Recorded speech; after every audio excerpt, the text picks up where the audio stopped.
তিন শ্রেণীর মানুষ 5 ওয়াক্ত নামাজ পড়ার পরেও জাহান্নামে চলে যাবে। প্রিয় ভাইরা, ভালো মতো বুঝতে হবে যে এই তিন শ্রেণীর মাঝে যেন আমরা পড়ে না যাই। তিন শ্রেণীর মানুষ এমন আছে যারা 5 ওয়াক্ত নামাজ পড়ে, কোরআন তেলাওয়াত করে, রোজার সময় রোজা রাখে, সব তারা মেনটেন করে, কিন্তু এরপরেও জাহান্নামে হয়ে যাবে। তো আমি এত নামাজ পড়লাম, সবকিছু মেনটেন করলাম, এটা তো একটা বড় কারণ হচ্ছে যাতে আল্লাহ তাআলা আমাকে মাফ করে জান্নাতে দিয়ে দেয়। কিন্তু নামাজ পড়ার পরেও আমি যদি জাহান্নামী হয়ে যাই, তাহলে আমার এই নামাজ কতটা সফলতা এনে দিতে পারলো। এই জন্য অবশ্যই এই তিন শ্রেণীর মাঝে যদি আমরা না পড়ি, এটা খেয়াল রাখতে হবে। এর মধ্যে 1 নম্বর হচ্ছে এমন সকল শ্রেণী যারা হালাল খাবার না খেয়ে হারাম খাদ্য যাদের পেটে ঢুকে যায়, যারা হারাম খায়, এই শ্রেণীর যারা আছে তাদের নামাজ আল্লাহ তাআলা কবুল করবেন না। এই জন্য প্রিয় ভাইরা, মনে রাখতে হবে, আমি যতই নামাজ পড়ি, রোজা রাখি, হজ করি, কিন্তু আমার খাবার যদি হালাল না হয়, তাহলে কিন্তু আল্লাহ তাআলা আমার এই নামাজ কবুল করবেন না, কিংবা নামাজ কবুল হলেও ওই হারামটার কারণে আমি জাহান্নামী হয়ে যেতে পারি। এই জন্য এই ব্যাপারটা খেয়াল রাখবো, হারাম থেকে অবশ্যই আমরা বেঁচে থাকার চেষ্টা করবো।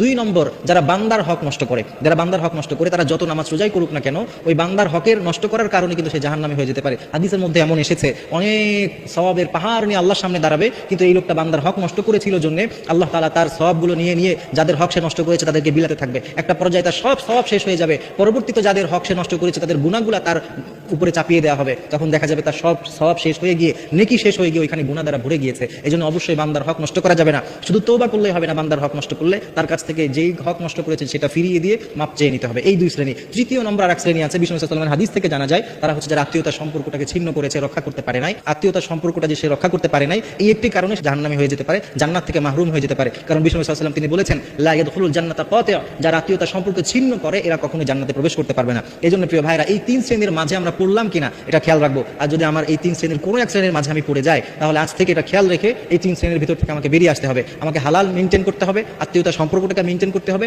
এবং সর্বোপরি বান্দার কোনো হক যদি আমি নষ্ট করে ফেলি, তাহলে ওই হক থেকে আমাকে মাফ পাইয়ে নিতে হবে, এবং প্রত্যেকের হক প্রত্যেকের কাছে ফিরিয়ে দিতে হবে। তাহলে কিন্তু আল্লাহ তাআলা আমাদেরকে মাফ করে দিবেন, এবং আমরা এই 3 শ্রেণী থেকে বের হয়ে আসতে পারলে আমাদের নামাজ, রোজা, আমরা যে সকল ইবাদত করছি, এগুলোর মাধ্যমে কিন্তু আল্লাহ তাআলা রহমত করে আমাদেরকে জান্নাতবাসী করে দিতে পারেন।